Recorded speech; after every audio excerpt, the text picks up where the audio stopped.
Главное, чтобы экран был устойчивым и обязательно перекрывал проем топки с запасом. А есть какие-то ориентиры по размеру? Советуют брать складной экран, ширму, примерно на 25-30 сантиметров шире проема и немного выше. И ставить его нужно не вплотную, а где-то в 30-40 сантиметрах от огня. Угу, ясно.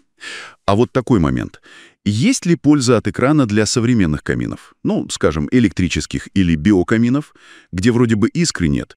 Да, и это интересный такой нюанс. Хотя там нет вылетающих углей, экран все равно может быть полезен. Каким образом? Для электрокаминов он может служить просто барьером от случайного прикосновения к горячим элементам, которые имитируют огонь. А, чтобы не обжечься? Да, а для биокаминов это дополнительная защита от случайного опрокидывания горелки. Это ведь тоже может быть опасно.